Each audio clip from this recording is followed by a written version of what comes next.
Welcome back, everybody. Desert Dynasty Season 2, Yes, Episode 4. Four. I almost did the 3. Man, we're back, and we're better than ever. We're hearing the feedback. We're growing. And thank you. Hit that like, hit that share, hit that follow button, and comment. We're excited to bring you fire content every single week, and we look forward to this conversations today. We got some hot debates. We're already fighting with each other. Can't wait to hear it. I'm excited. Cardinals, 2-1. What the? Can't say that. I'm not gonna say it. But we're back. Baby. Niners own us? No, that's fine. Man, we're back, everybody. Welcome back. Welcome. Man, 2-1. L's in the chat. L's around everything right now. We lost on Sunday, and there's a lot to talk about. We're gonna unpack all of that, and we're so excited to be back. Handing the keys over to Adam because every week we change up who's kind of leading. So, Adam, take it away, man. Yeah, absolutely. First and foremost, real quick, how is y'all week going? Dude, it's stressful, low key. Yeah. I think after Sunday's loss, it was just very hard for me to stomach, and every single day since then, it's just been I'm trying to figure out, how can we fix things? I think that's how we naturally do things. We're always wanting to fix things, but other than that, work is work, and I'm excited just to be back here and podcast. So. Absolutely. Yeah, for me, it's just been getting over some kind of flu. Maybe it's COVID. Who knows? And that's why we're doing another virtual pod this weekend. But hopefully I'll get good for the next week and still go to work. But yeah, we were gonna have a party on Thursday. Yeah, obviously we got the rivalry game. I literally texted Rick on Monday, and I was like, "Hey, I know Adam has Atticus's baseball game, so I was like, let's pick up pizza and wings, and let's do it at your place, watch the game." And then he's like, "Man, me and Jade are sick." I was like, "Oh, one time," because Rick works during the weekends that we were off, and we were like, "Let's get together and do something." That sucks. Yeah. Next time. Well, like you said, I got Atticus's game on Thursday, so I'll be at his game. Got to cheer him up. Heck My yeah. boy. Heck yeah. Baseball, baby. His first game lost 12-4. Is a little sad. He made a bad play, but hey, it's his first season. He's going to learn from it. Hey, he's still 100% for getting on base, bro. Yeah, hey, he drew a walk, and he had two stolen bases. Yeah. Second and third. What? It was sick. Steffa was there. He saw it. He looked Yeah. just like Corbin Carroll. I'm like, this is sick as hell. And I do apologize if there's any noise. My daughter's having a witching hour currently, so You're just whatever. But with that being said, let's dive into Heat Check. We do this every single week. We love all Arizona sports, Cardinal centralized, but we kind of cover everything. First and foremost, ASU football left out of the top 25 even after a win last week. But they do face number 24 TCU this week at home. I think if they win that, they're definitely obviously getting back in there. The D-backs do remain one game back from the Mets from the last wild card spot. We do have 5 games remaining, 2 against the Dodgers, 3 against the Padres. Go D-backs. Hopefully I'll close this out. And then last but not least, the Phoenix Mercury came back from a 20-point deficit in Game 2 of the playoffs to win in triple overtime. Insanity. I don't have all the stats, but regardless of what sport that is, that's insanity. So congrats to them. Great comeback. With that being said, we're going to dive straight into this recap that we're debating about. These hot takes, these hot debates that we're already kind of going at each other's necks about. Arizona versus San Francisco. First and foremost, we did lose 16-15. First L, it is what it is. Offense continued to kind of disappoint. With that being said, what's the culprit? What do you guys think is the culprit of why our offense continues to sputter? Yeah, Ricky, you can go first. Yeah, I'm just disappointed in our team because it's been 3 weeks. We faced 2 really bad teams in the Panthers and Saints, and then we go into a injury-riddled San Francisco. They literally lost Nick Bosa in the second drive, really early on.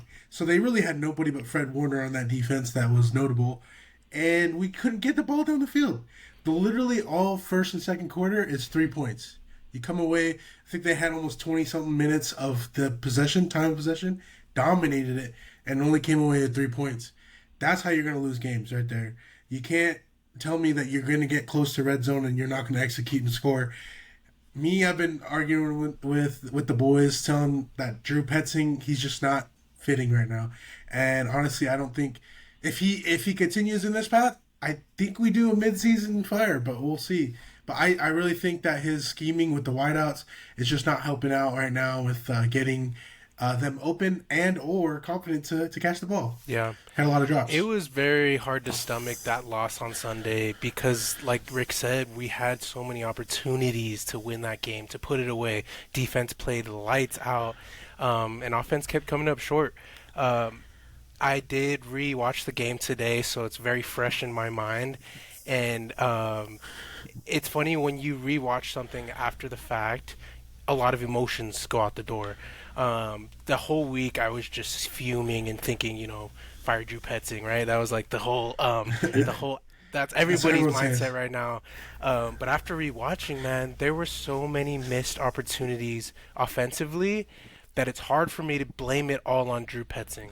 Drew Petzing has a big part of the blame, but for me, it's a combination of Drew Petzing and personnel. There was so many drop passes from multiple receivers. Michael Wilson dropped the pass. Marvin Harrison dropped multiple passes. And then Zay Jones with the game-winning pass drop. Andy Mercado. And there was that was pass drops alone. And then we want to talk about offensive line. They did hold up pretty decent in the pass game that I was watching, pass blocking, but the running game was atrocious. I didn't get to watch the first 22 film, but Adam did, and he found multiple clips of Isaiah Adams missing key blocks that would stuff the run, and we weren't able to run the ball with Trey Benson, and also lost James Conner. So rewatching that game, it's just like it was both our offensive scheming is weak with Drew Petzing, and then our personnel didn't perform. And if you look back at it, and if any of those like 4 or 5 plays that the offensive personnel, if they did execute, we win that game. It would have been ugly, but we would have won. Or potentially we would have won by multiple scores because we had like 14 points off the board because we had to kick 2 field goals. So in the red zone, it's very hard to digest this game, but that's my initial first thoughts. It is. And before I even dive in further, with James Conner, we don't have any injury update, which is kind of sad. We know it's going to be season ending. It sounds, was a foot injury, though. It's an ankle, yeah. No, it was a foot injury. That's what PHNX was saying. Cardinals. Regardless,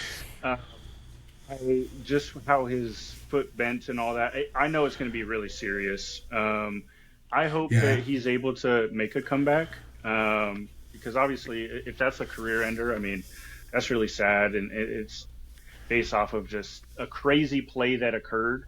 I rewatched it, and it was a safety that came down and blitzed a hole that hit him, and he had like a defensive lineman hit him from behind on a backside, and it's just sad. So nothing but prayers up for him. With that being said, though, just to kind of piggyback off what Seth has said and what you're kind of saying, Junior, first and foremost with Drew Petzing, I will say, yeah, you do have an offensive line that maybe isn't as capable as last year. But you need to be able to, as an offensive coordinator, you need to be able to build off of the strengths of your team.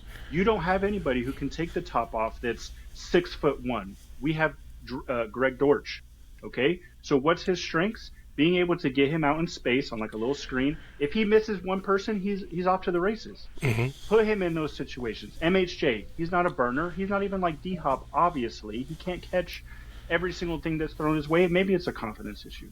But you need to integrate him into your scheme then, into your play calling. Get him the ball early. I know we've all talked about this. Get him the ball early. Get his confidence going. You just need to run a slant route. The Eagles, I watched the Eagles game. Mm-hmm. A.J. Brown had 0 catches in the first half and 0 targets, I think. In the second half, they threw him the ball, I don't know, 8 times. And he caught like it was just a curl route.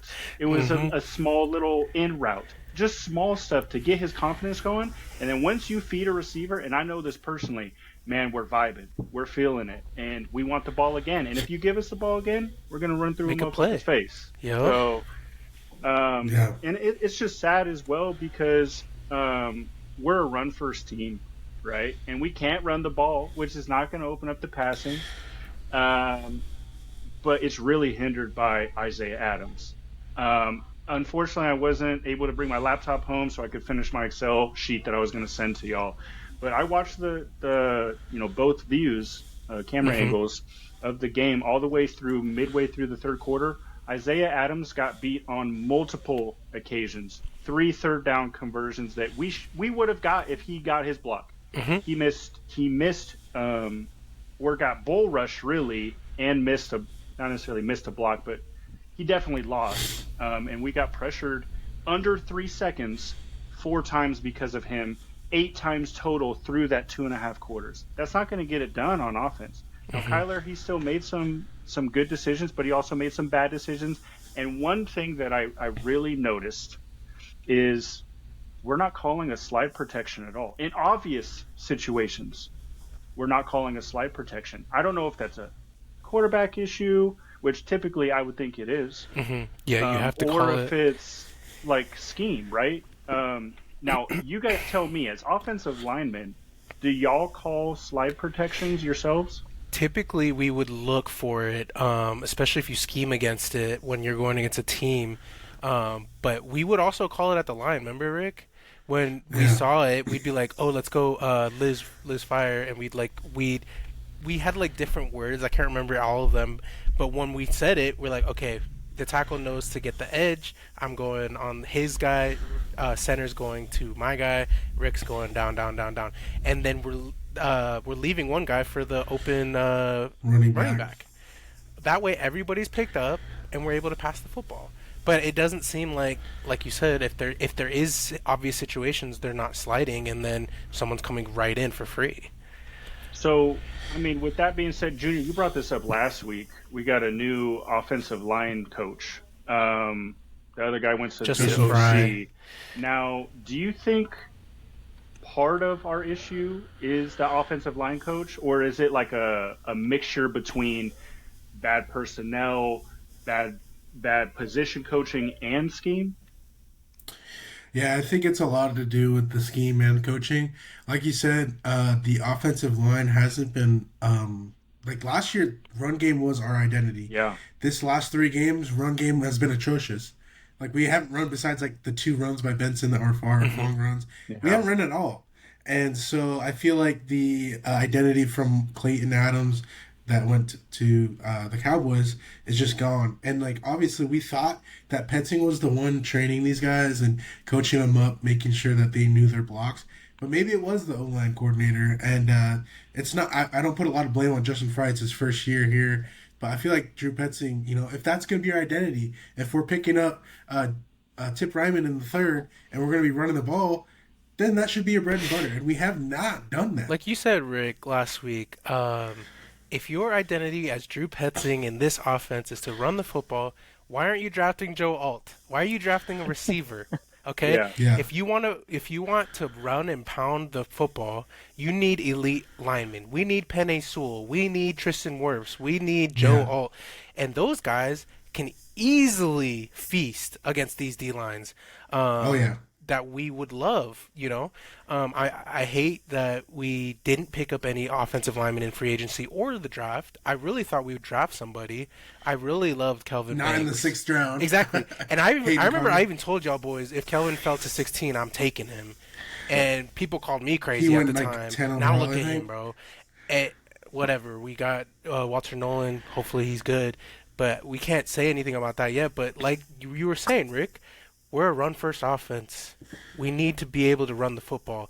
When I rewatched the game, the only thing that we were getting positive running plays was James Conner playing hero, and he gets crazy, he jukes people out and Jukes playing everybody. James Conner ball, which I think James Conner was bailing Drew Petzing out all the damn time Easily. last season because of how good he runs the football. So is it Drew Petzing's elite running football offense, or is it just James Conner's a beast? Hard to tell, right? I think it's James Conner, but same thing with this year. The only running game that I really see that we establish is if our running backs play elite football. It's not like the running play was schemed up well or it was blocked very well, because I don't think we've had any good run blocking this season, in my opinion. Yeah. So just rewatching the game, in my little sheet, I had good blocks. So just for run plays, good run plays, bad run plays. I didn't count the neutral. I was going to count that up at the beginning, which obviously didn't finish. But through the 2.5 quarters, we had 3 good runs, and I think I got up to 10 bad runs. Mm-hmm. That's awful through 2.5 quarters. Terrible for a run-first offense. And how I was kind of saying it was, hey, do we get 4 yards? A good carry is 4 yards. Whether or not, we got a good offensive line push or not, but as long as they didn't get pushed back, and, we just at least got 4 yards or more. Only, what did I say, 2 runs, 3 runs? That's unacceptable. And honestly, that's why we can't get anything going on offense, really. Well, this has been the 3rd game where offense had the opportunity to finish the game. Mm-hmm. 2 times this last game, right? Because Rabbit Taylor Demison got you to pick. You had to punt it. With like 2 minutes left or whatever. 3 and out. And we punt it. And then, after that, we get a safety, which great. Thank you. Thank God. Calais Campbell got us some points. And then, so we have the ball. We get a nice little first. What do? We run 2 times and didn't even get a yard. I think we got 1. We got 2 Rick, yards. I was telling Adam on that drive when we had those 2 run plays in a row, he was just calling them, and it was running into a wall. When you look at teams like the Lions going against the Ravens, they're going to stop the run. Dan Campbell drew up crazy plays, and it was like some crazy play-action play to fucking Amon-Ra St. Brown. Yeah. Can we do something like that? Especially when you can ice the game on this first down. You got 2 plays to do something. Get some kind of yardage. And then 3rd down if we have to, also air it out. Do something because those first 2 plays just handing it off, running into a wall, you're wasting. You're not coaching. You're not coaching. You're you're purely playing not to lose instead of playing to win. To win. Yes. And I think we can all relate. Like the best teams we've ever played on, and the best teams that you can see in college and the NFL, the scheme is good, right? But there's always audibles that you can call that the quarterback will call at the line of scrimmage because hey, this is what if you see this for this play, you need to check to this or this based off of this guy, etc. And I feel like Kyler Murray does not have that ability in this offense. Now, I believe that it's a scheme thing, going back to Drew Petzing. I think that Drew Petzing isn't enabling him to be able to call plays, kind of with the like what Kyler Murray said in his interview earlier this week. Drew calls the plays. We need to execute them. I just run them. I heard that. And I think that's not enabling your offense to run high octane. Right, you're just kind of limiting everything. And also a big thing I noticed, which I got frustrated as a receiver. If I'm a backside receiver, typically I'm by myself or I'm with the tight end. Our tight end is Trey McBride, and the backside isn't even getting looked at in our pass concepts. Several times in a row, we're looking to the left, with 2 receivers. We go, outside, inside, just check down with no pressure. That's unacceptable. Yeah. And we have Trey McBride. Why are we running a 5-yard curl when you know that the linebackers are shading to him? That doesn't make sense. And if you're going to run to the play side, you need to do like a drag route. He'll be your 3rd read. And then if that's taken up, then you check it down. That's that key stat you were saying. You don't, with no pressure, you're checking it down? Really? It's not going to do anything except get you a yard. How about you... We need to make the wide receivers have more dynamic moving systems so that if the initial check's not there, we can throw it to another person because he changes the route or something. I'm not an offensive guru, but that seems obvious to me. Well, does it make sense? Because with Cliff Kingsbury, Kyler Murray was MVP candidate, and Kyler Murray threw the ball a shit ton. And then now with freaking Drew Petzing, it looks like he's regressing. Yeah. Looks like he doesn't make the passes. He doesn't know. But obviously we know he's got the talent. So it's like I feel like they're not giving the wideouts a good enough scheme to get open. Or make Marvin you're basically your whole team. Put all of your plays around him and then have everyone compliment Marvin and Trey. But no, I feel like he's just let's just run the ball. It just feels like he doesn't scheme at all. It's just like, oh, we have these plays, we run them well. Let's see if they do well against this defense instead of, hey, we can scheme against this defense because these guys aren't that good, and we could use this pawn, Marvin Harrison, and this pawn, Trey McBride, do this. They doesn't do that, and maybe they do, and I don't know, but like it doesn't seem like it. So, go ahead. I was going to say, I guarantee you, if the Chiefs pick the ball with 2 minutes left in the game's over. Or if Chiefs get a safety with 1 minute left in the game, it's over. And literally, the Cardinals don't know how to finish. The Eagles game on Sunday, the Eagles got the ball back with 2 minutes. The Rams got the ball back with 2 minutes, drove it down the field. They were in like 30 yards. It was a 30-yard field goal. Yeah. Like the Rams can do it, is what I'm trying to say. They lost that game to a lucky blocked field goal. Let's be honest. And like you just said, Rick, the good teams, when you punt them the ball, are winning the game. Whether it's a game-winning field goal drive or stalling the game to win because you're in the lead. And we've already had 3 weeks in a row we could have done that, and we haven't done it three once. times. And the 49ers have a game-winning drive this week. I think it's their first of the year. And they go down and they score a field goal. And with Mac Jones. Yeah, Mac Jones. And no disservice to our defense for playing lights out all week, all game.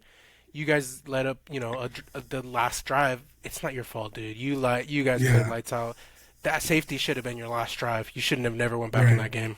So with that being said, obviously we know there's a lot of blame to really kind of go around. But if you were to say, hey, it's mostly on either the coach, some of the personnel, or the scheme, or like a specific position group, what would you say is the issue with our offense? I'm not worried about our defense. What would you say is the issue with our offense?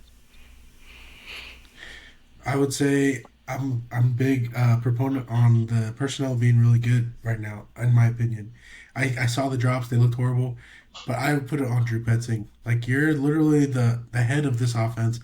Like, you're the head of the snake, and I feel like you aren't getting our team in the good position to be successful.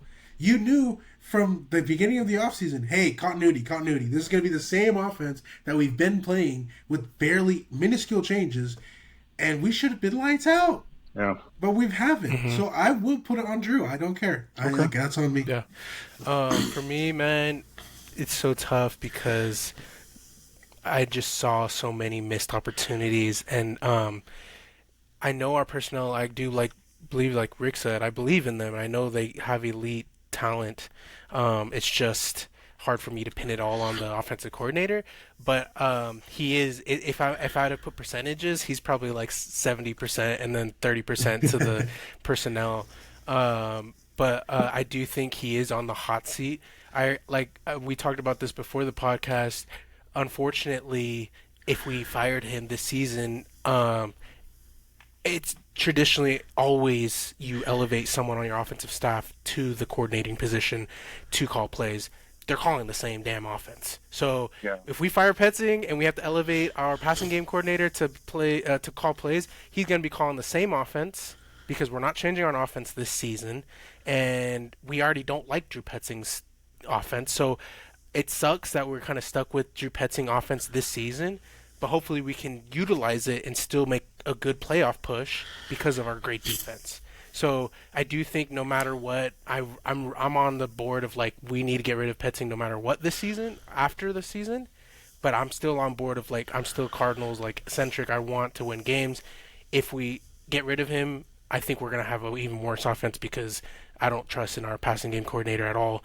But I've already heard other things of like bringing in offensive consultants, which could help. Like bring in a consultant to help with the passing game, because we can't get rid like I said, we can't get rid of Petzing right now. So, kind of sucks. We need a quarterback guru to come in, is really what it is, and to teach Drew Petzing, hey, this is how you need to enable your quarterback. That's just me if I were to go that direction that you are, Sepa. One thing I want to, since you just said that, is I think that Mike McDaniel's going to be fired this season. Who? What if we brought in Mike McDaniel, the head coach for the Miami Dolphins, to come offensive coordinator for the my fucking Cardinals, God. bro. Hey, Hey. they have a fun offense, bro. That's what we need. They have a crazy offense. That's what we need. We're fine on defense. Jonathan Gannon, Nick Rallis, do your damn thing. Bring in one of those crazy offensive minds like Mike McDaniel. Come coordinate these Cardinals offense, and he's a chill vibe. Exactly. He's a chill vibe, kind of like Petzing is, but he's a passer. Tell it to me straight. Like that's all. That's all we want. Hey, we were dog shit, and we're gonna fix it. That's all I want to hear. Thank you. That's what I want to hear. Don't lie to us. So like how you said, Seth, how you're like, oh, Drew Petzing, he's like he's all we got. I'm sorry, but if I'm running an organization and you're dog shit, you're fired. And this Thursday, if you're not going to get us points, you're fired. I will guarantee you, if we lose 49-0, if we go like the freaking Falcons, you're going to be fired. And we're going to figure out a way to change it up. And I want to see a change because I'm fired up, and the whole fan base is fired up. You can't see anything without a fire Petzing in any Cardinals media. It's a thing running gag right now, but at the same time, we're all fired up for this guy, and if nothing's changing, hell, even if it's a close game and you can see that our offense lets us down again, honestly, I'd still be talking to Bill Bidwell, be like, hey man, this has got to change. And so I would say if we do fire him, then we would get some kind of consultant. Doug Peterson's on the street, man, and we got other good offensive coordinators. The Lions lost Ben Johnson, and then now this year haven't missed a beat besides the Packers game. You can't tell me it's an offensive coordinator problem, man. So I'm just saying we have to be more open to just losing Petzing and try to figure it out because that's what good organizations do. So, I mean, we'll say this. For my personal preference to the question that I had asked, I am not saying that Drew Petzing is necessarily not a problem. I'm just saying that I'm still going to give him some grace based off of the difference of personnel. We did put all of our eggs in the basket on our offensive line with Isaiah Adams. I think he is a real problem, a very that nobody's bad problem. talking about. Nobody. Yeah. I think PHNX mentioned it a little bit, but Isaiah Adams and offensive line's a problem, and I swear to God, no one's talking about it. And you guys know there's 5 collective. I kind of think of it as a chain, right? If one of your links on that chain break, the whole chain is useless. Hey, great, you've got 3 links on the left side, fantastic. But the defender from the right side of your chain link just went straight through, almost untouched, and got a sack or disrupted the play.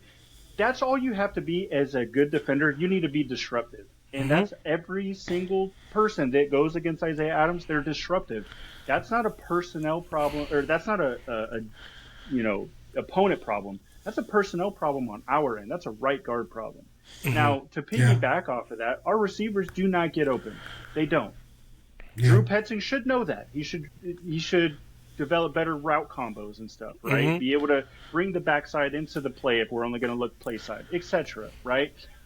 But I'm not going to lie, and I don't think this is a hot take anymore. I don't think MHJ is a wide receiver 1. I think maybe a wide receiver 2. He might even be a wide receiver 3. Okay? I don't think he's a wide receiver 1.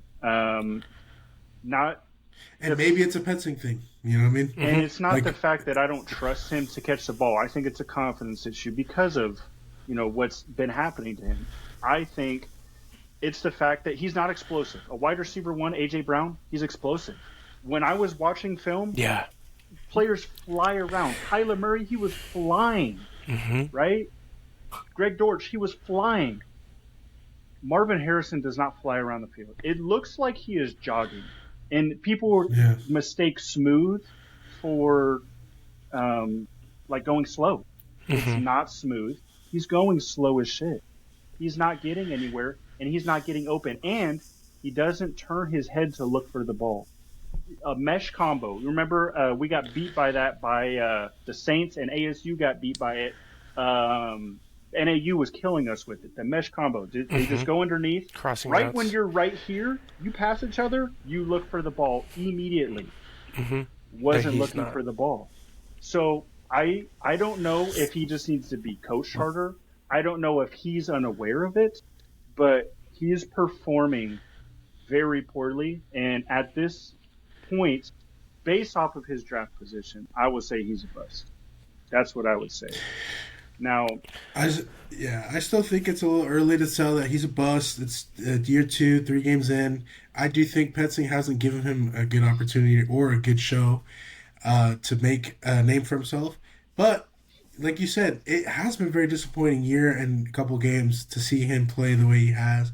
But if you're telling me this guy got all the college accolades, was the best wide receiver in coming from college in in a long time, and you're telling me that he's just trash now? I don't believe it, man. I just feel like Drew Petzing is not getting the most out of our receivers, obviously. Michael Wilson is a great receiver, and it's just, I don't know, it's man. hard to stomach, and it's very hard to digest and to see exactly what's going on because it's so difficult. And I do see both arguments, and I know Drew Petzing is a glaring problem because we have 3 years of it. And this isn't the Josh Dobbs era anymore. You need to be producing on offense. We do have high draft picks on the receiver position, and Trey McBride, the best tight end in the NFL. We need to be producing on offense. But like Adam said, man, an explosive receiver or an explosive running back, you can tell. You look at Cam Scatterbo and how he runs the ball, you know he's explosive. You see how he goes for a block, he's going to go all in on a block. And when you watch Marvin Harrison Jr., he's not playing with explosiveness. Or A.J. Brown, even Devonta Smith is an explosive wide receiver. You look at Jamar Chase, Justin Jefferson, very explosive receivers. Jordan Tyson with the freaking ASU. When you watch an explosive wide receiver, they literally change the game. You're going to bracket coverage me? I'm still going to get open. And it doesn't seem like Marvin Harrison is that, like, very, like, explosive guy that is like, I'm going to get open. Give me the ball. I want this. Give me that. Give me that. And the DeAndre Hopkins, when we had him here, it doesn't seem like that. And that's why Adam's saying he's like a wide receiver 2, wide receiver 3. And that's why we're saying we have personnel issues. We're dropping passes. We're stalling. We have 3rd and 1s. We can't block. There are so many problems. It's so hard to just say it's Drew Petzing. But it is he's a big part of the problem. But there are so many other problems on offense. You can't just say it's him. And that's what I was trying to say at the beginning. It's so freaking hard, bro. But I'm with it. Like, if we do not produce tomorrow on offense and we get blown out, you're done, bro. Drew Petzing, you're done because there's no other option. We have to move forward. But I hope that doesn't happen. I really do. Now, with that being said, do we need to make a move via trade or free agency? Is it the time, or are we – I'm not saying running back. I understand the running back thing, and that's what's being talked about. I don't think that should be what we focus on. Trey Benson needs a chance. For other positions, wide receiver, corner, lineman, offensive line, right guard specifically. Yeah. Do we need to go and get somebody who's proven in free agency, who's shown they can hold up? Or do we need to get a trade in?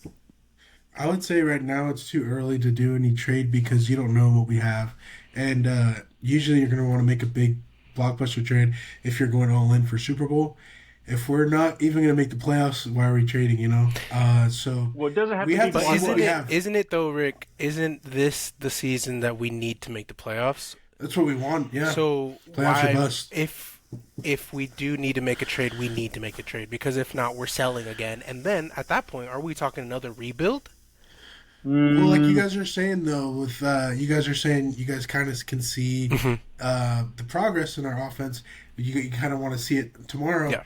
I still think you got to give it maybe a couple more games. It's not even mid-season yet, Okay. Give it a couple games. Let's say we win a couple, that shock us. Then my mind will be like, okay, more at ease. Let's just ride it out. So I agree. It's a little early, I think. If there's a free agent out there that makes sense, we need to go for it. Period, because it makes sense, and it's really money at that point. It's not. It's and not. We have $33 million available right now. If there's a free agent that makes sense, sign him. It makes sense. Yeah. But trade-wise, I'm with Rick. We need to see a couple more games to see if these guys don't fill. I want to see Will Hernandez play. Period. Yeah, me too. And if, let's say, Will Hernandez doesn't fill, then, yeah, we need to trade for an O-lineman. But I'm in the same boat. But moving forward, to save time, let's go to game balls. Yeah, we're gonna go game balls here. I think we covered our opinions on that game. I'm gonna start off with game balls. Very difficult this week, obviously with an L. This might be a shocking one, but I'm giving my game ball to Kyler Murray. Played a very good, clean game, no turnovers, and rewatching him, made a lot of great decisions. Oh my God, so many drop passes, it pisses me off. All those drops turn into catches. Not only do we win, but then people are talking about Kyler Murray's Himothy. And he's another relevant quarterback. It sucks that all these other like Kyler Stan haters always shit on Kyler. He played a great game, and none of the media is shitting on Kyler, period. He did a great job. Oh, yeah. For me, I'm going to go Mac Wilson Sr. That boy is insane. I know, for me personally, I think he should be in Defensive Player of the Year conversation at this point. I know we're only 3 games in, but he was even going crazy last year, and he's just building upon it this year. Shut him down. And he's been insane. If he gets a couple interceptions and a couple sacks, he's in that conversation easily. This year.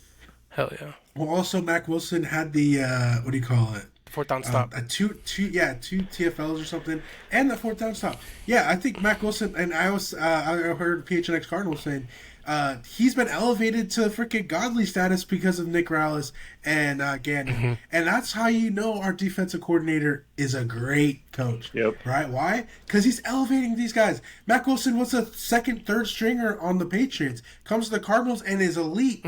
So, like, this is what we want from our offensive coordinator. This is what we want from Drew Petzing. You got to make Mitch Shea look elite. We all know Kyler's elite. So it's like, sorry, that was another thing about Drew Petzing that drove me nuts. Is he's not elite. He's not elevating our team, our players. You know. Who gets your game ball, Rick? This week it's like I was definitely thinking Mac Wilson. But I would say, sure, that's a tough one. I'm going to say Calais Campbell. He had a lot of run defense, man. He's a beast. The TFLs. He's a monster.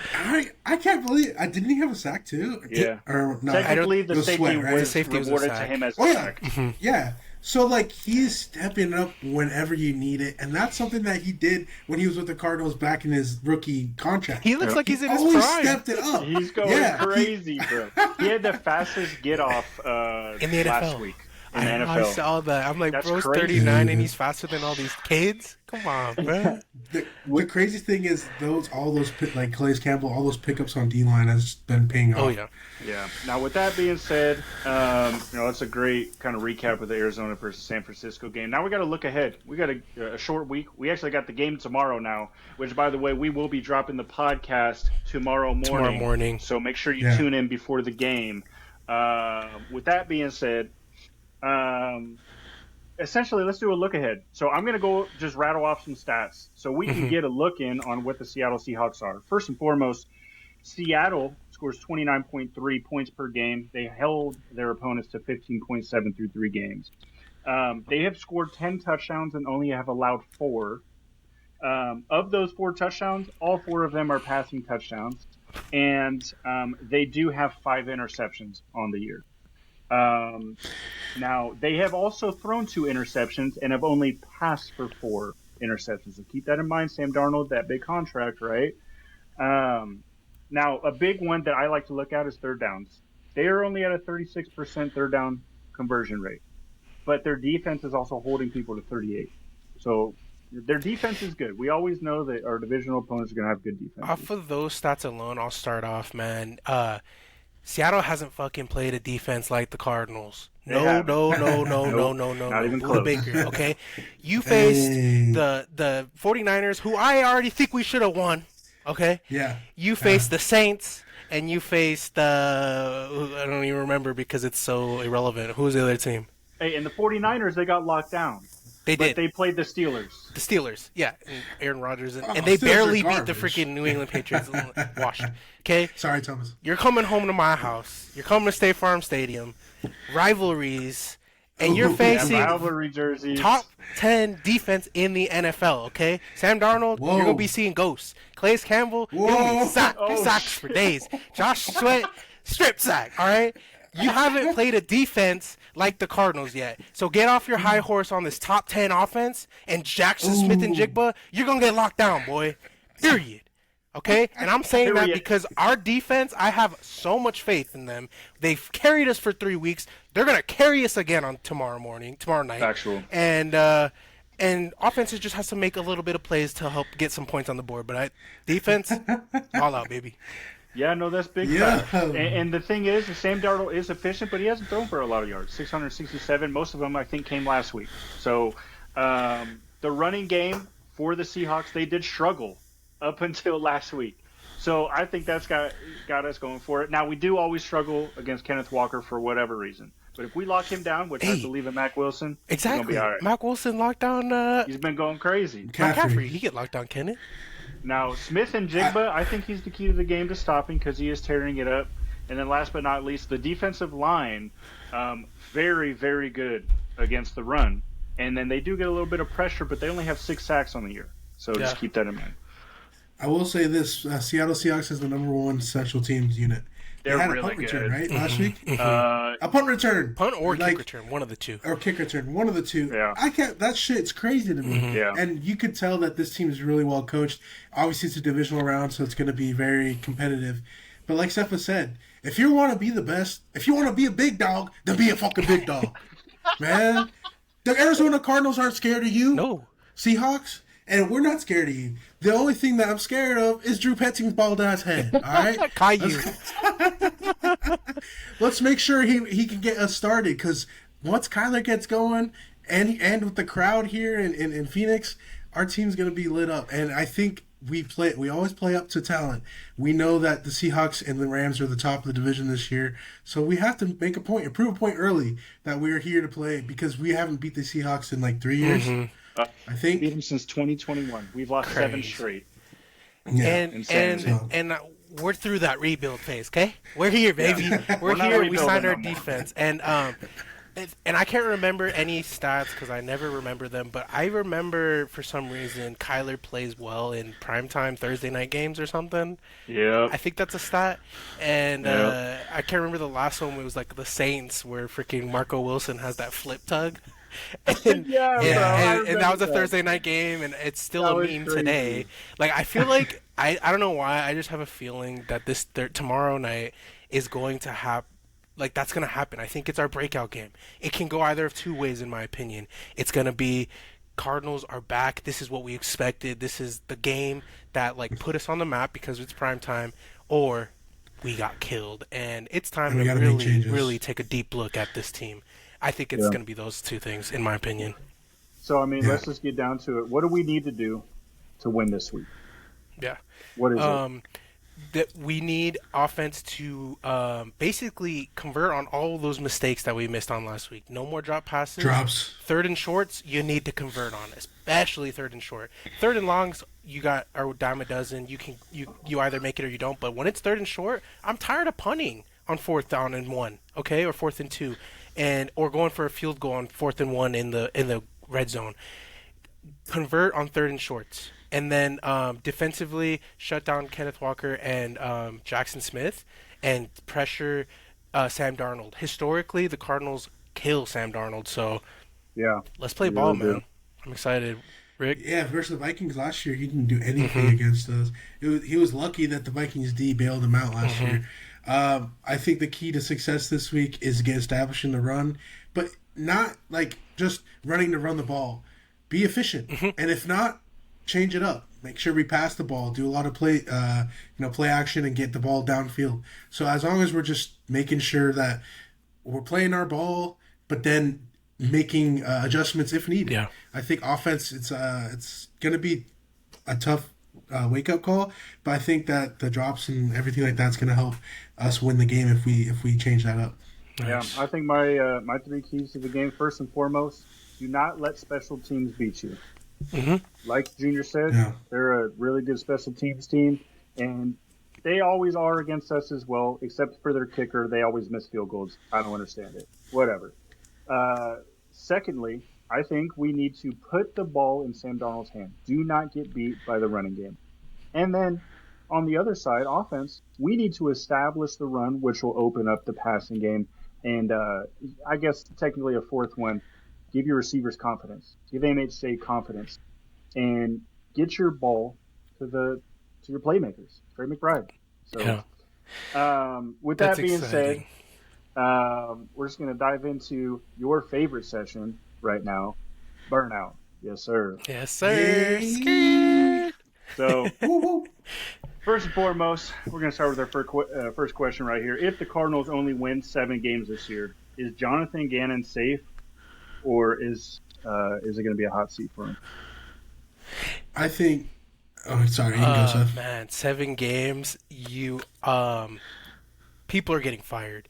I do have high expectations this year, and yeah, he will be on the hot seat, but I don't think the Cardinals fire him. So Yeah, I think this year, barring like a 2-15 finish, I think he's keeping his job just because he's already proven himself as an established coach.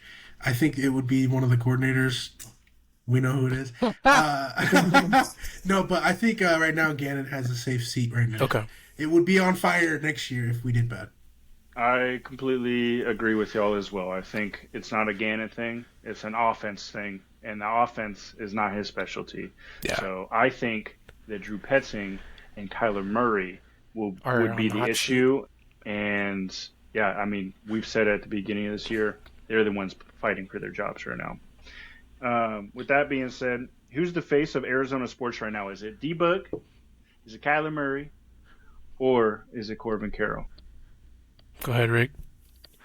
I'm gonna say D-Book. He's the only one that's been to the championship in recent time. And No. he's Corbin was at the obviously World Series. Yeah. Oh yeah, Yeah. you're right. I'm sorry, I'm more of a basketball guy than baseball. I take that back. But I think D-Book is Phoenix, man, and he's Arizona. I'm right there with Rick. I'm sorry, but I'm gonna say No. D-Book. You're right. You're right. I'm right there with you. D-Book is Phoenix, and everybody loves D-Book. Corbin Carroll has love, but baseball isn't as loved as it was back when we were really good with Randy Johnson. It's kind of getting there, hopefully. But yeah, D-Book's the face of Arizona right now. We all want, Kyler to be, but he's not. I think I will go Devin Booker just because he's more established here. But I would say that's the only reason because they've been having down years and Corbin Carroll and the D-backs have been having down years, but they're still always in the conversation for playoffs. That's the difference. Yeah. But I think Yeah. D-Book, everybody loves that guy. So Yeah. Oh yeah. now, is wings or tacos the better tailgating food? In my opinion, it's wings. I can Wings. never go wrong with wings, hot buffalo, and a little bit of ranch for football. I love that. Love tacos, but you can't get rid of the wings, bro. For me to be an devil's advocate to that, if you're making burrito tacos, those little with the consommate, woo, Those Say are it how you're fine. supposed to Day, say it, son. Junior. Say that shit how you're Consomme. supposed to say it. burrito tacos. Thank you. Thank you. I know you can. Roll your R's, man. Roll your- But yeah, I love tacos. I'd probably say that. But if it's gonna be those Taco Bell tacos, get that out of here. Yeah. I'll go Oh, wings yeah. over that shit. I'm definitely going wings for sure. I feel like you can go so many different directions. So I'm going to go wings. But, dang, tacos is Still a great love option, tacos. too. Yeah. Does Kyler Murray pass for over 4,000 yards this season? Last year, he did have 3,800. With our offense looking right now, I don't think so. But he could prove us wrong. I'm gonna go on the boat of yes. There was too many drop passes last week. I think our offense is gonna get better. Nice. I'm going to. That's a tough one. I'm going to say yes just because I'm being an optimist right now. I think that we put the ball in Kyler Murray's hand because we understand we can't run the damn ball. And then we just start passing it and slinging it like crazy. So, plus, if Agreed. our That'd be offense nice. can't score points, then we're going to be behind in a lot of games in passing anyway. So, is tomorrow a must-win game, and why? Go ahead, Rick. I would say no for the fact that it's game 4. But I do want to see progress. If we're getting blown out, that's when I'll be like, okay, Something's wrong. we got to change. Something's wrong with the team. But if it's a dogfight and we play really well and it's up to one play and we miss, then I'll be like, okay, there's optimism. But we haven't seen that optimism in 3 weeks, so Yeah. that's why it feels like a must-win. I'm but right. I don't think I'm it right is. there with Rick. There's always arguments every single week in the NFL why it's a must-win game. It's still too early to tell, so it isn't a must-win. But like you said, you got to play well, man. We got to see it. Yes, sir. And with that being said, I'm not going to answer that one, but I do want to. I love this question here. Last one. Chicken nugget wise, are we going Mickey D's, so McDonald's? Are we going Cane's, or are we going orange chicken from Panda Express? That's so tough. If we're taking sauce out of the equation, I guess you can't because orange chicken has sauce. So never mind. Sauce is included, right? You can pick a sauce with your chicken nuggets, or with Cane's, or with orange chicken, obviously. So do it based off of just the taste of the chicken. That's what I would say. Orange chicken is like its own thing. Yeah, it is. So I feel like you can't like implement the sauces. It's for me gonna go orange chicken because it's so good, bro. That's me. It is so good, bro. What about you, Rick? I'll have to say, what a weird question, right? You're doing 3 different types. It's like apples and oranges, right? They're all chicken. But no. They're all chicken, but they're not all chicken nuggets. All right. You're doing chicken Tenders, nuggets. You're doing nuggets. tenders. You're doing orange chicken. It's like pick a food, bro. Yo, I'm gonna go with Cane's though. I just had some today. good. Shout out to the Cardinals, baby. Yes, Yes, sir. Sponsor Kids us. don't know, I but love I'm my getting that shit when I sponsor go to us. sleep. So. Heck yeah. I love that. I'll say Cane's chicken tenders, baby. All right. Well, shoot. I guess we're all divided because I'm going McDonald's chicken nuggets. Yeah. Hey, they're all my good. OG. It's so hard to say, bro. Yeah. That's With my some sweet and sour. OG, man. Yeah, So sweet and good. sour. Okay. Obviously, The new favorite gold sauce though. The new gold The sauce gold is sauce is fire, good. dude. I'm not gonna lie. You can't go wrong with sweet and sour though. Never. It's Sweet and so sour is good, goated, bro. Oh yeah. Sweet and sour is 100%. goated. If they didn't have that gold sauce, I'm going sweet and sour. Yeah. Sometimes I'm in the mood for that hot mustard sauce. You know, a little hot zesty mustard. Little zesty. Yo, why you gotta sound Little zesty when you say buffalo. that? Why do I gotta sound like Carl Anthony Towns? You know what I mean? He always has the zestiest moments, and he don't even care, bro. Yeah, 100%. That motherfucker like penis easily. hot So. But yeah, GG's boys, great fucking podcast today. Yeah. Can't look forward to the freaking game Stay tomorrow. tuned, baby. Stay tuned. Rivalry game, baby. You know we're gonna be wearing Adam's crashing jersey. out at my son's Adam, football game. show your jersey, baby. Yes, sir. Yes, sir. That's what we're wearing tomorrow. Yes, sir. That's what we're wearing tomorrow. Hell yeah. Let's go. GG's boys.